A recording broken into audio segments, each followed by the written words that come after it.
Well, it's nice to know that even though you've heard something before, you're still looking forward to it. I've tried to make a concession to Scandinavia. Today is the first day I am wearing my Sven-Göran Eriksson spectacles. Unfortunately, I don't have the same sexual success that he has, but maybe from tomorrow this will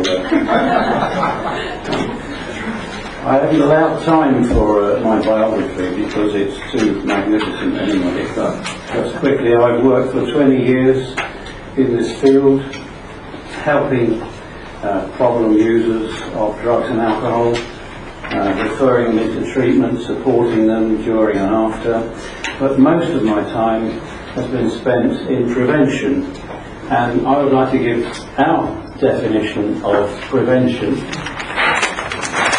which is that if you want to prevent something, you work pre the event. And so this is what we're talking about when we focus on prevention. Now, by that definition, harm reduction is not prevention because it is during the event. But the word gets stolen. You've heard the expression identity theft with your credit card. Well, there is a word theft as well in this game, and it's a difficult one. Anyway, I've been asked by the manager of this cinema to tell you what we do in the context of harm reduction. Just a couple of other things there. We won the Stockholm Challenge Award in 2001 for our website, which is this one. And in 2003 we won this international award at a time when Marius was at the Pride conference. Complete surprise for us and very welcome. So I'm going to talk about harm reduction. Where's the harm in it? And under 4 headings which I was given by your manager: how did it begin? How does it work? Is harm reduction any better than primary prevention? And is there any contradiction between harm reduction and primary prevention? That word there is contradiction, not contraception. That is apparently in Grania's country, where they try to reduce the number of children, the women practice contradiction. Which means we just get a headache, actually. Yes. Yes, I've heard they've developed a new contraceptive pill now. It weighs 200 kilograms and you push it against the bedroom door. We borrowed it from England. Mainly. You can always rely on the pharmaceutical industry to come up with a solution. But when it comes to the drug problem, well, we have to say, well, just how big is this problem? Well, maybe it's about this big. This is us over here. This is George Soros. Big boy. But although it's a worldwide problem, Europe is very certainly involved in it. And one thing you can be sure of is that Europe's legalisers, whether they're in Norway or anywhere else, have their eyes on you. How did it begin? That's a song about that, isn't it? I won't threaten you with singing. It started actually with good intentions. And we have an expression in England that the road to hell is surfaced with good intentions. And that's probably true. What we don't always realise is what is under the surface. But what I call real harm reduction has been around for as long as people like me have been helping other people who have drug problems, and there's nothing wrong with that. It's used with people who you already know are users. They have come to your agency, or if you're outreach workers, you have gone out to them, and you work one-to-one with them, you to them. and you discuss what they're doing. You find out what their goals are. You don't impose goals on them, but while they are thinking about how to regularise their life, and generally, if they want to talk to you, their life has become chaotic, then you can help them by minimising the damage they're doing to themselves. Now that's a valid activity which any of you that are working in drug agencies should pursue. You need to separate that from the kind of harm reduction which we are talking about today. Probably better actually to use two different words and say that this one is damage limitation. Call it what you like. The second variety is the one that is causing the problems. And that's because the legalisers have generated a whole array of tactics, and 7 is a good number, so I've invented this to describe the beast with 7 eyes. That's an English play on words. We love to play with words. So the first eye is to sympathise, and in this you get the media and other people to say we have to feel sorry for people who are drug users, whether they are addicts or whether they just started this morning. We should sympathise with them. Then we should trivialise, it's not such a big deal. Why are we getting so excited? Perhaps they are experimenting, or perhaps they are enlarging their mind. I had an American trainer said to me once that one of his clients and counsellor said to me once that a client came to him and said, since taking marijuana, he said, I never knew my wallpaper could be so complicated. This is mind enlargement. And they would pick up this and say, wow, a glass. Remember how old you were when you were amazed at finding a glass? Probably about 2 years old. Is that mind enlargement, or is it a round trip? Glamorise, we know all about that. Grania mentioned Kate Bush. What you take up your nose doesn't matter so long as you look good on the catwalk. And in fact, the fashion industry has now taken her back onto their strength. Why? Because she's generated big news, and so she's going to help to sell their products. Normalise it. Grania again mentioned the European movement for the normalisation of drug policy. Its first meeting to normalise drugs was in Swindon. Now, living in Swindon is probably a very good reason to do drugs. But even so, we're not too happy with them. Then down the right-hand side we have sort of 3 stages, and the previous 2, to reduce penalties or to reduce the criminality of drugs, they don't have to come in that order. And as a matter of fact, all of these 7 can be going on at the same time. And there is actually, how many fingers am I holding up? Yeah. There is actually an 8th reason, which is to medicalise. Was that a miss? I thought there was some elastic just snapped.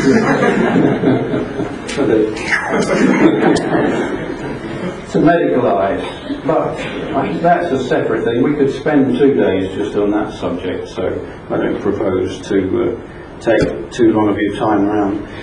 As I said to you, that's a valid kind of damage limitation that's been around for decades.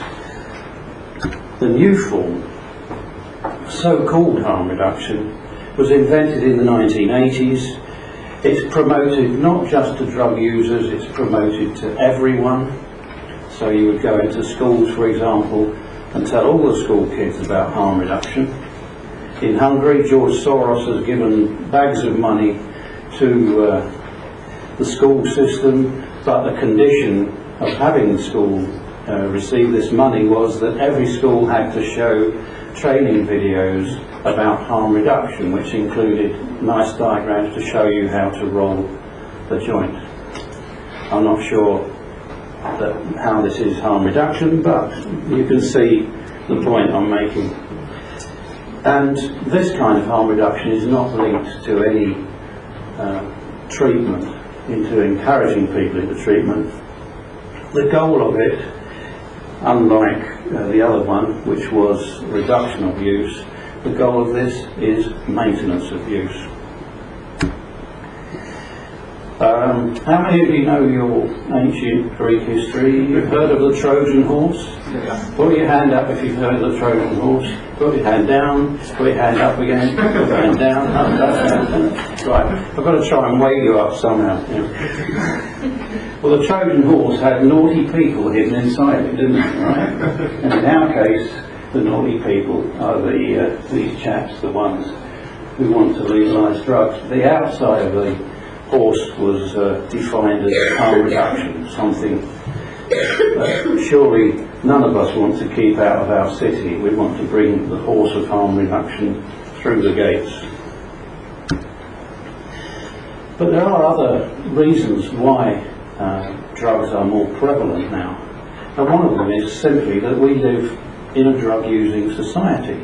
All kinds of drugs. Drugs for pharmaceutical reasons, drugs for psychological reasons, drugs to make us slimmer, drugs to make us bigger.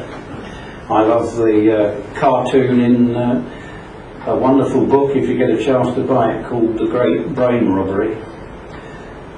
For two New Zealand guys, and one of them they showed a changing room in an Olympic pavilion, and there's this huge gorilla like this, muscles and hair everywhere, and the little coach, and the gorilla is saying to the coach, "I think these steroids are beginning to affect me, coach."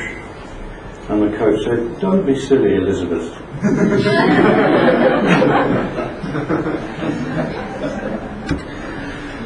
But there are other factors too, and if you're going to look at drugs, you have to look at the social aspect. You can't just look at it clinically on, say, just the medical or just the legal.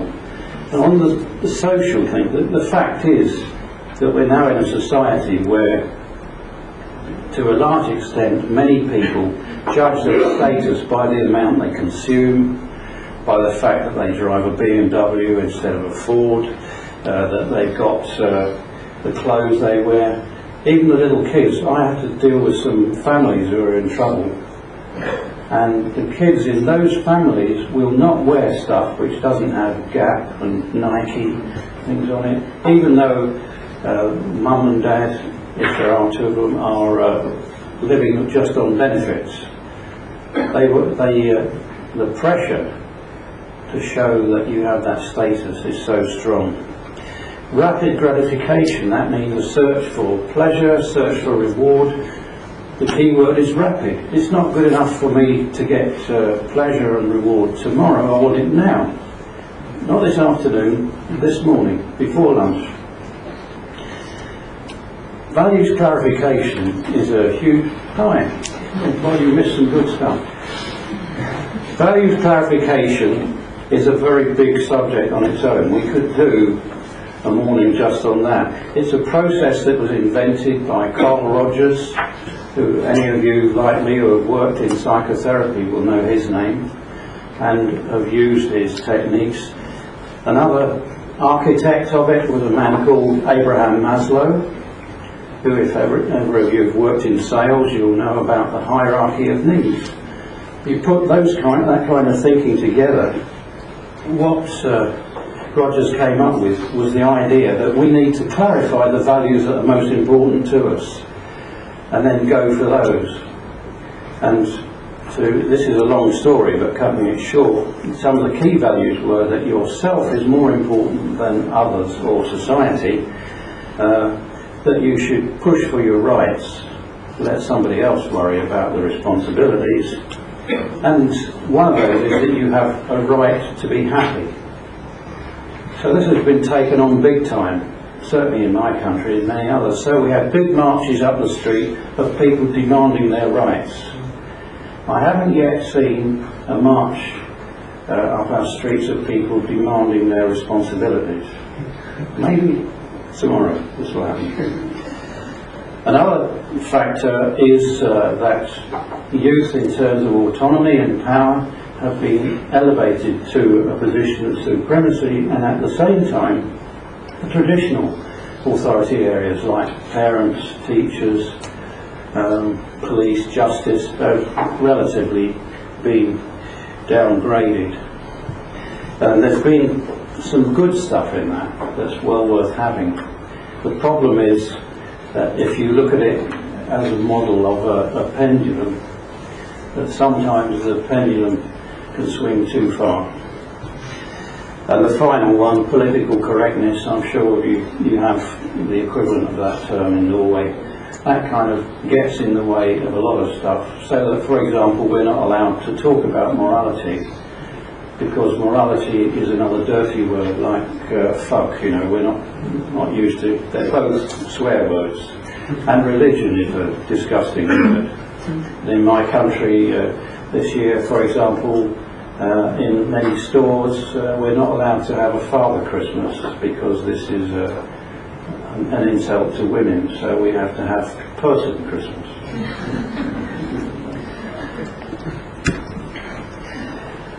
So what happens out of all of that is that the legalisers have tapped into those social changes quite rightly and quite sensibly and built up more? Built up a system heading for legalisation, not only harm reduction, which I'm going to expand on in more detail in a minute, but also alarm reduction. You know, don't get so excited. We're back to the trivialisation and sympathising here. They promote drugs as being normal, which is what Grania was talking about, and they certainly want to destroy the laws as they stand. And those are done not for their own sake, but all as routes to the core goal of legalisation. They had a try at this before, in about the 1970s, in America. And when drug use started accelerating around the time of Vietnam War, and it became a good thing to, if you were against the Vietnam War, you would smoke a joint on the picket lines, and this demonstrated your contempt for the government. Well, it also enabled the drug campaigners to kick off, and that's where normal, which Grania mentioned, came from, that period. But they came up with an idea called responsible use, and that was exactly the same as harm reduction.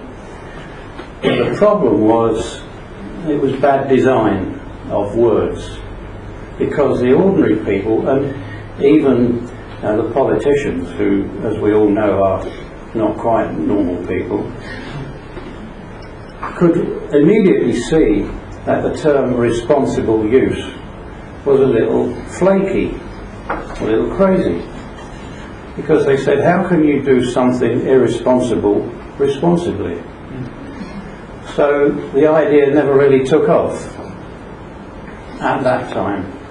And then the parent movement in the States gathered pace, and they worked and pushed both the drug workers and drug academics and also the government to get more stuck into community prevention, to the extent that between 1980 and 1992 they managed to reduce the use of all drugs in all age groups by 60%. Now that was a fantastic public health success. What it meant was there were actually 11 million fewer users on the streets of the US.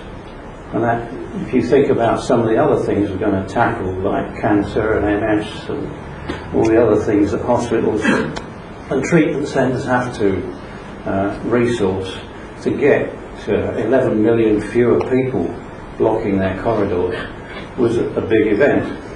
But what happened was that when after that 12 years of sustained success happened, was that the US legalizers kind of backed off and went underground.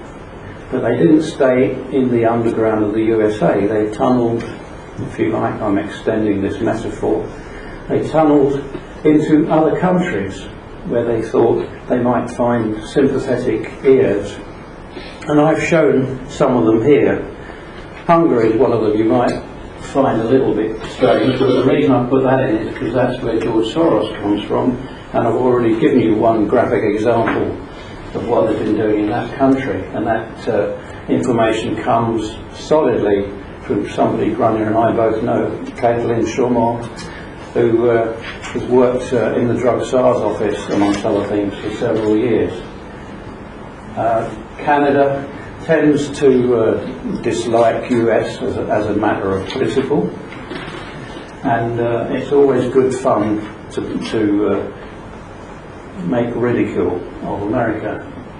Same kind of thing happens in the UK. The reason I put Germany in is that currently they've got more drug consumption rooms, I understand, than any other country. I'm not talking about needle exchanges, I'm talking about what you might call shooting galleries. Netherlands, you'd understand why they're there. Australia, another colleague, John Balloof, said to me, why do you think that Australia has got so many drug radicals? Why are they allowed to grow? I said, I don't know. He said, well, basically because nobody cares about Australia. It's like over there. And they're all convicts that we sent from England anyway, so they hate us. And they keep beating us at cricket and rugby, so they figure they're going to beat us at drug policy as well. So that's where that kind of international movement came up from. But a lot of the US radicals linked with world radicals. And one of them was this guy, Arnold Trebach. Arnold is an American. He's very academic. He would argue that he's very intellectual. He was located in London for many years, and during that time he helped to build something called the Drug Policy Foundation, which has later merged with something called the Linda Smith Organisation to become the Drug Policy Alliance. It's got mega bucks. Most of those bucks come from George, and they are very active in the scene. And George's mega bucks do have an influence. Sadly, in any aspect of life, and at least for a while, money can outweigh truth. Oh, there he is. This was one of the Americans did this. I kind of like it.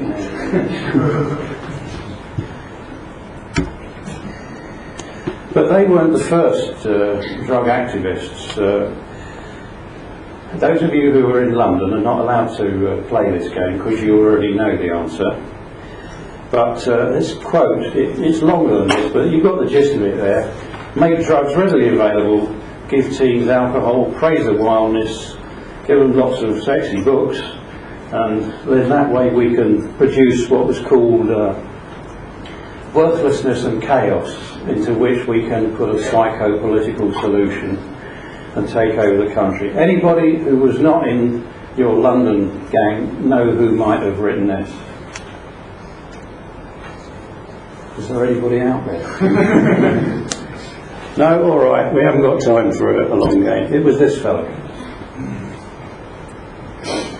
Remember his name, because he wasn't the first person to think of using drugs as a lubrication for revolution. But I'll come back to that in a minute. I'm not proud in stating this, but from what I've studied of the various international movements, it seems to me that harm reduction, as you know it today, actually was given birth in England, and specifically in this area, the northwest zone around Liverpool and Manchester. There were some strong activists there. Pat O'Hare, Granny's already mentioned, went on to be president of the International Harm Reduction Alliance. Alan Parry, one of his strong colleagues. This was on a visit they made to the USA, where they were welcomed onto the Hill by people like Norman Zinberg, who's been a pro-drug academic working at Harvard for years, and Kurt Schmoke, or Schmuck, as some people pronounce it, was at that time the mayor of Boston, and consequently Boston had some fairly liberal drug policies. And another guy here, this one, Peter McDermott. There are others like Russell Newcomb, Alan Matthews. So there was a fair bunch of them, but they were Cindy Fazy, who was at the University of Liverpool. They were quite a powerful and radical group, and just as a lot of those other countries around the world fed on a kind of innate dislike for America, this bunch fed on an innate dislike for London and the South East, where the seat of government is. We had riots in Liverpool not far prior to that time. There was an animosity, and these guys were political activists, and they knew how to build on it. If I hit up, does it go back to the previous one? Yes. It does? Yeah. I said to you, hang on to Stalin as an idea of revolution via drugs. Alan Parry, I'm told by drug workers in Liverpool, is a Stalinist. Now, I'm not saying that all people who want to legalise drugs want to foment revolution. They don't, that's rubbish. But I'm saying it's just one of several incentives. One of them is obviously to make money, and another one is to legitimise your own drug use. Peter McDermott, just on that previous thing, just in case you think I'm making all this up, this is what he said, and I'll expand it for you. He said, as part of the Liverpool cabal that hijacked the term harm reduction, I've got more idea than many people what we meant by it. We meant it as something to advocate change, to break with existing policies and unworkable dogmas such as abstinence. And very significantly, he then went on to say, harm reduction must retain its radical kernel, radical centre, because without that it will lose most of its political power. This was a political act, not a medical or a health or social act. But it was enormously fertile. One of the things what I leave you with, I'm not going yet, sorry to tell you that, but how many of you in the room have heard the word meme? M-E-M-E. Oh, good. Well, get onto your Google and put meme or memes in and see what it brings up. A meme is an idea which acts like a virus. It will spread in all directions. If you've got it right, if you've designed the chemistry of it right. If you haven't, then it'll wither and die. That's what happened to the term responsible use. It withered. But the term harm reduction, because it sounds so obvious, has become a powerful meme and has spread everywhere, even though people don't know what they mean by harm. So that's an important one for you to take away with.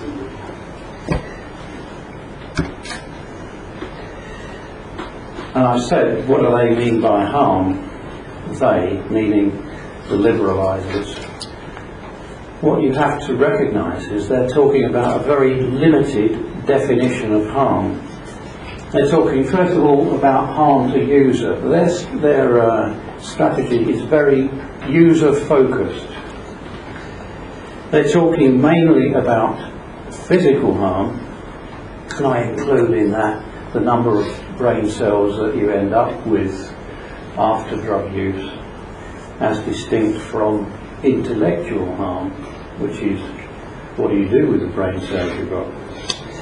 They also say, of course, one of the biggest harms, again, I quote Grenier earlier, is because the stuff is illegal. And this causes a lot of stress. And I'm sure this is true. I mean, and if we just move for a minute to burglars or car thieves, you know, they really get stressed up because what they're doing is illegal. And I think we should help these guys, you know. So if we legalise burglary and car theft, then this will be really good harm reduction. All those in favour? Okay, no, I got two at the back. I think it was, well, I don't know, maybe. And of course you need to commit crime because it's illegal. I always have difficulty with this one, because suppose Joe X has got £100 a week in benefits coming in, and he's buying illegal drugs. Well, now they're made illegal. The first thing that will happen is that the government puts big taxes on it, so it now costs more. Joe X is still only earning £100 a week, so where's he going to get the money from to buy these more expensive drugs? He's going to get them from where he got it on before, by nicking it. So the harms that they ignore, and there may be others, but I'll suggest to you at least these three, are some of the harms to the users themselves, the harms beside the physical, harm to other people, and harm to everybody in the pre-addiction stages. If we look at the first one, this is called like the slide from hell. You know, if you're ever designing PowerPoints, you should never put this much stuff on one slide, but we don't have time for that. So you're going to have to get a copy of this from Mario Sonani and read it at your leisure. But basically, look at the centre. Who does drug use affect? And the Liberals are saying, well, it only affects the user, it only affects the physical aspects, and that's only when they're addicted. Anything less than that is, oh, there may be a bit of it, but forget it. In fact, the answer to that is that all those people up there, and Marius mentioned that in his presentation, get hit in some way by drug use. During my years as a drug counsellor, I probably spent at least as much time supporting parents, siblings, employers, colleagues who've been messed up by somebody else's drug use. And most drug agencies don't even let them through the door. Now, if you want to have another goal for Norway, if you don't already have something besides Narcotics Anonymous and Parents Anonymous, if you don't have agencies that actually let other people through the door, then there's something that you can do by way of improvement. Secondly, it only affects the physical. Right? This is not my invention. This definition of health comes from the World Health Organization, but also if you look at the writings of Buddhism, Christianity, Judaism, you'll find pretty much a similar definition as to what total health is. And you get impact in all of these. I've had a lot of Buddhist friends say to me the reason they got into drugs was they had a void in their life and they filled it with drugs. Once they managed to fill the void, they found they didn't need to put drugs into it anymore. That's what I mean by spiritual. How am I doing? 10 minutes. 10 minutes. Fantastic. Well, that's just defining what I just said. This is an interesting one. If you're talking about individual drug users, I'm prepared to accept, without argument, that each of them costs a massive amount to society and costs more than a regular or heavy user. But most of the arguments you'll hear about that ignore the fact of prevalence. So if you've got, let's say, 100 of these, for every 100 of these, you've probably got 30, 40,000 of these. And my ear just fell off. And so, although they each cost less to society than an addict, when you add them all together, you get a bigger number. Maybe I'm stupid. Maybe the 30 years I spent as a civil engineer is making me look at numbers a little more closely than some people. But it's that simple. You want to compare drugs. You could say that the cost of one heroin addict is so much, and the cost of one cannabis addict is only this much. But if you look at the prevalence figures, which I gave you this morning, and do some sums, you'll probably find that the cumulative damage from the number of people who are messed up with cannabis actually comes to more than the cumulative figure for heroin. At least it needs challenging. So that's what that's about. That came from a Sunday Times commissioned survey of the cost of drugs for society. Okay, does it work? Well, there are lots of different schemes that you've heard about. Needle exchange, that's a great word actually. Most of them now are needle giveaways. There's no exchange, there's no discussion with counsellors. And if you want to establish either a needle exchange or a consumption room, then you really need to make sure it is an exchange worthy of the name. Not one of these. Condom issue, we've always had this as part of our harm reduction in Britain, which is why we've got the highest rate of pregnancy in Europe. You know, we don't win many sports these days, but when it comes to doing drugs and getting girls pregnant, we are up there. They haven't given us a cup for it yet. Methadone maintenance. One of the best things about methadone, I'm told, is that it makes a lot of money for the people who make methadone. In Britain, £500 million, billion, anyway, 500 lots, is our treatment budget. Half of that goes on buying methadone. Could go on, I won't. Prescribe heroin. I used to say, well, this is automatically crazy because, you know, if you've got alcoholics, do you prescribe alcohol to them? And yeah, I would laugh along with you. But now in England we've got something called wet houses. And these are hostels that alcoholics can go to, and they don't have to give up drinking to be admitted into the houses. So maybe the lunatics are already running the asylums. Moderation and short breaks. Both of these, it's a nice idea, but the tolerance that you develop from drugs tends to argue against it, and short breaks can be dangerous anyway because you lose that tolerance, then go back to your usual level and you overdose. So, not good. Test the substance. The ecstasy pill that killed Leah Betts was pure ecstasy. There were no adulterants in it. That's point one. Point two, you go to a club, there's a bus outside it with a couple of guys in white coats. You give them one of the pills you bought, they test it, they say, that's good stuff, fine. So you're going to take these other ones. How do you know what's in those is the same as in there? You don't. And you could say, well, let's legalise it and give it to nice, responsible people like Roche to make it for us. Here's a great idea. This is how to do crack safely. You can see it's going back a bit now, 97. You get condoms again, you get some rubber bands and a nice little rubber thing to put on the end of your crack pipe. You get some vitamin C and wipes and towels, and that's supposed to be great, you know. And here's some excerpts from the book that goes with it. You know, if you're going to smoke indoors, have a window open.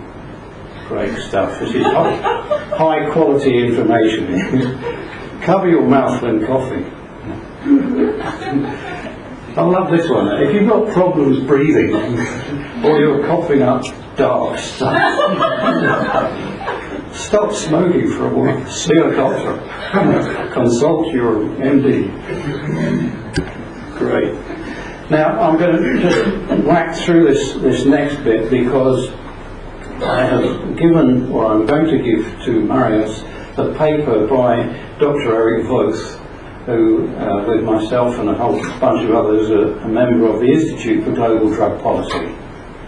And he's gone through needle exchange and drug consumption rooms, as many as he could find research papers about. I mean, it's constantly growing, so don't say, I'm not saying to you this is an exhaustive list, I'm saying to you it's a useful list.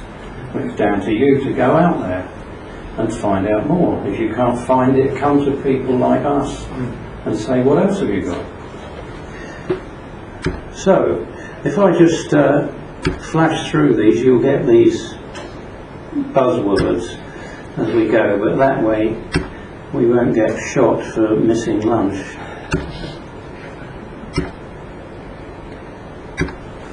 And you can see it's not just confined to one country.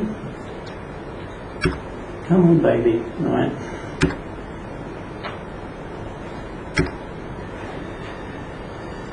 And one of them, of course, is the Plateau envelope. There is a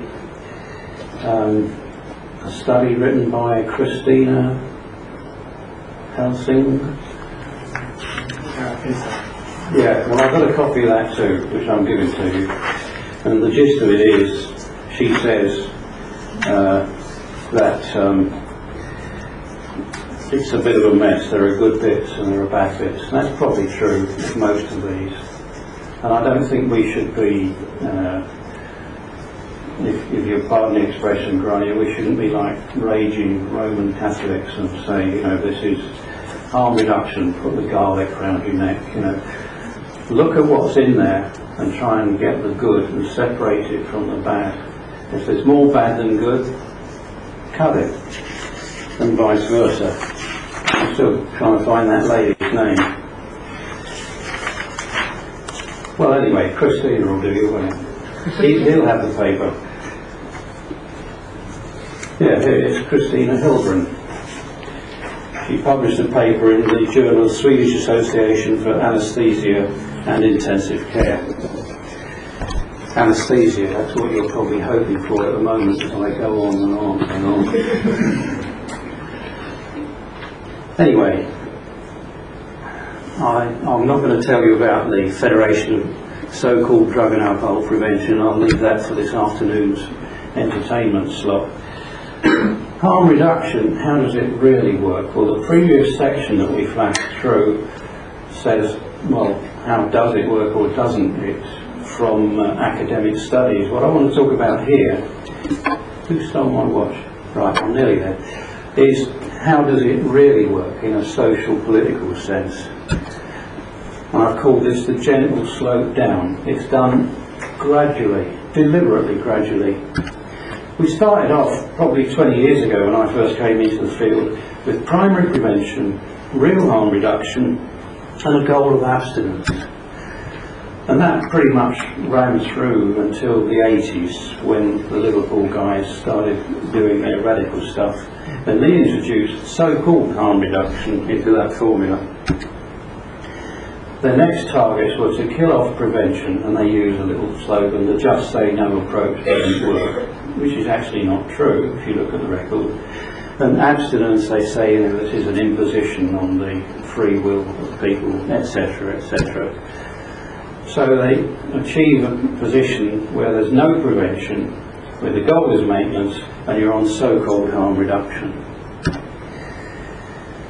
That's roughly where we are now. This is probably where we would go to next, because they say, well, if we've provided this nice restaurant for people to come in, drug users to come in, but they're still bringing dirty food in with them.